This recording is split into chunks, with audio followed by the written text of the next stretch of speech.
అవసరం లేదు, మేము ఎలా బతకాలో తెలియలేదు, మాది సముద్రం బట్టి మా మత్స్యకాలంటే సముద్రంలో నేను చేసే బతకాలా, మాకు కంపెనీలు అంటే వద్దు, మేము సముద్రంలో చేప తెచ్చుకుంటే అందరూ ముందు అవసరం అమ్మితే ఆ చేప ఎవరో కొనట్లేదు, మేము ఎలా బతకాలి, మీరు ఏం చేస్తారు, మాకు మంచి ఏం చేస్తారో చెప్పాలి, చెప్తే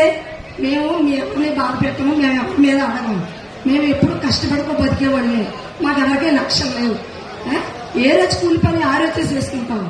మా మీద మీరు కంపెనీలు చేసుకోవాలి, మీరు జాబులు చేసుకుంటుంటే మేమేలా బతకాలి, మేమేం తిని బతకాలి,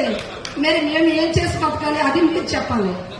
ఏంటండి మీరు చెప్పిన దాన్ని బట్టి మేము ఆధారపడి ఉన్నాము, మీరు మాకు మంచి ఏం చేస్తున్నారో మీరు మాకు చెప్పాలండి, చెప్పకపోతే మేము ఇలాగా అఘోరిస్తాము, మేము ₹100 అయిపోయాము, మా ఊర్లో ప్రతి ఒక్కరికి క్యాన్సర్,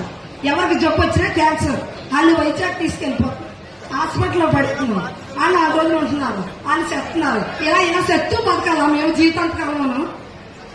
మా జీవితాంతకాలం చెత్తూ బతకాలండి, మాకు ఎలా క్యాన్సర్ అయినా ఈ ఊరు చుట్టూ కంపెనీలు కట్టియండి, మా క్యాన్సర్ వస్తాం మేము చచ్చిపోతాం, జాబులు చేసుకున్న వాళ్ళందరూ బతకండి మేము చేస్తూ ఉంటాం, సరిపడా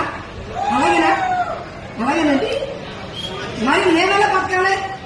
చెప్పాలి కదా, మా మత్స్యకారులు ఎప్పుడు చెప్తేనే బతుకుతాం, అందుకే పాలిస్తాడు, మా వాళ్ళకి ఆటపోవడం తప్ప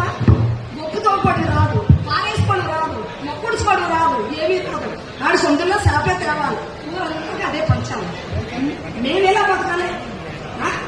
ఆ చేప తెచ్చుకోలే బతకాలి, మాకేం జాబులు ఇస్తున్నాడు, మాకు ఎడ్లు తోముకునే జాబులు, మా చీపులు ఇడుచుకునే జాబ్, మా రేటు మీద అయ్యే జాబ్ ఇస్తున్నారు, మా వాడు ఎవడన్నా చదువుకున్న వాడున్నా ఈ ఊరు చుట్టూ దగ్గర వాడిని పెట్టుకోకూడదు, ఎక్కడెక్కడ ఉన్నా కూడా జాబ్కి రావాలని చెప్తున్నారు, మరి మేమేమైపోవాలి, మేమేం చేసి బతకాలి, నా మాట చెప్పి చేస్తానని వచ్చి చెప్పండి.